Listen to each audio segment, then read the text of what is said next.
हमारे पास एक युवक आया और आकर कहने लगा, गुरुदेव एक बात बताओ, जिसके माँ बाप का स्वर्गवास वृद्धाश्रम में हो जाता है, सुनिएगा ध्यान से, जो लोग बाहर खड़े हैं ना वो भी सुनना, जिसके माता पिता का स्वर्गवास कहाँ हो जाए, बोलो बोलो, वृद्धाश्रम में हो जाता है। जिनके माता पिता का स्वर्गवास वृद्धाश्रम में हो जाता है, उनके घर में कितने दिन का सूतक लगता है? मेरा माथा भी चकराया, मैंने कहा यार ये बात तो सही पूछ रहा है, वृद्धाश्रम में किसी के माँ बाप हैं और उनका स्वर्गवास तो वृद्धाश्रम में हुआ है, तो घर में कितने दिन का सूतक होता है?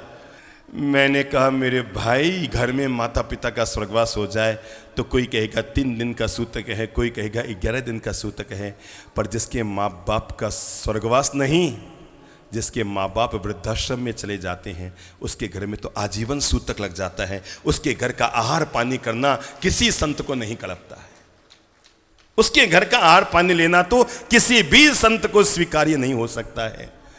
इसलिए मन को पॉजिटिव बनाओ। हम अपने परिवार के प्रति मन को पॉजिटिव बनाते हैं।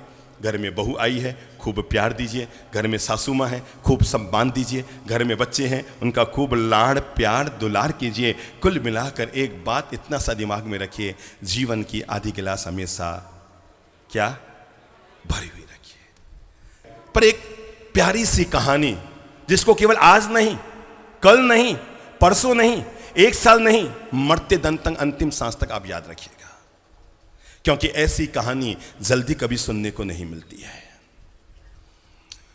कहते हैं एक संत बिल्कुल फक्कड़ प्रकृति के,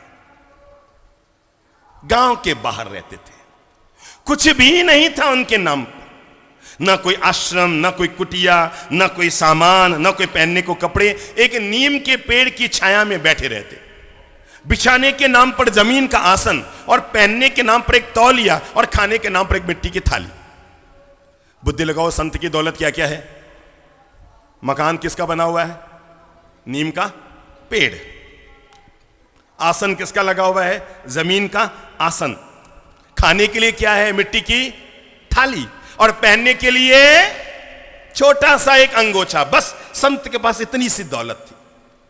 पर बड़ा मस्त प्रकृति का संत, जब देखो तब हाथ ऊपर करते रहते, भगवान तुम बड़ा दयालु है, तुम बड़ा कृपालु है, तूने मुझे खूब दिया है, तूने मुझे छप्पर फाड़ के दिया है। भगवान मैं बहुत, दुनिया का सबसे सुखी आदमी मैं हूं, तूने मुझे बहुत दिया है। सुनना, ध्यान से सुनना, और कम से कम जो अमीर लोग हैं वो तो कान खोल के सुन लेना।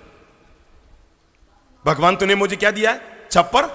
बोलो बोलो, बोल लो, खुद के लिए मत बोलो, संत के लिए बोल लो। छप्पर फाड़ के दिया है। और क्या क्या था उसके पास? मिट्टी की थाली और पहनने को एक छोटा सा तालिया, बस। एक दिन एक अमीर आदमी उधर से गुजरा, उसने संत की ये सब कार्य को देखा। हर 2 मिनट में कहते हैं भगवान बड़ा दयालु, बड़ा कृपालु, तूने खूब दिया है, तूने खूब दिया है, तूने खूब दिया है। बड़े मन से खुश खुश खुश खुश हो रहे हैं, बड़ा बड़ा आनंदित हो रहे हैं, बड़ा भगवान तूने खूब दिया है। उस अमीर आदमी को लगा महाराज का माथा क्या है? क्या है? बोलो बोलो, खिसका हुआ है। क्या है? खिसका हुआ है। कुछ भी नहीं है पास में, एक आसन तो है नहीं फटा हुआ, खाने को थाली है नहीं, पहनने को कपड़े है नहीं, रहने को कुटिया है नहीं, और नाटक कर रहा है भगवान खूब दिया है, खूब दिया है, खूब दिया है, माथा खिसका हुआ है। पर अगले दिन फिर वही बात, उसके अगले दिन फिर वही बात। एक दिन वो अमीर आदमी बैठ गया वहीं पर सामने, आज देखता हूं महाराज का काम होता कैसे है। 10:30 बज गए, महाराज कहते हैं भगवान बड़ा दयालु। 11 बज गए, भगवान तू बड़ा दयालु। 12 बज गए, भगवान तू बड़ा दयालु। 1 बज गए, भगवान तू बड़ा दयालु। 1:30 बज गए, भगवान तू बड़ा दयालु। उसे लगा तो 100% किसका हुआ है? सुबह से भूखा बैठा है और बड़ा दयालु नाटक कर रहा है। कैसे आपको बताऊं? उसी समय एक गांव का किसान आता है, बहुत ध्यान से सुनना घटना को। उसी समय गांव का एक किसान आता है, और किसान आकर के अपनी क्या कंधे पे रखे हुए तौलिए को खोलता है और एक रोटी निकालकर संत की थाली में डाल देता है। अमीर को लगता है महाराज की बात में दम तो है, न कहने गए, न मांगने गए, न इशारा किया, भगवान ने अपने आप इसकी थाली में रोटी भेज दी। वास्तव में पता लग गया भगवान इस पर बड़ा मेहरबान है। संत ने जब रोटी देखी, भगवान तू बड़ा दयालु, तू बड़ा कृपालु, भूख लगे तो भोजन भी भेज देता है। वो तो यूं प्रार्थना कर रहे थे, इतने में कुत्ता आया, रोटी लेके चला गया। कुत्ता सामने बैठा हुआ रोटी खा रहा है। संत प्रार्थना कर रहा है, भगवान बड़ा दयालु, तूने भोजन भेज दिया।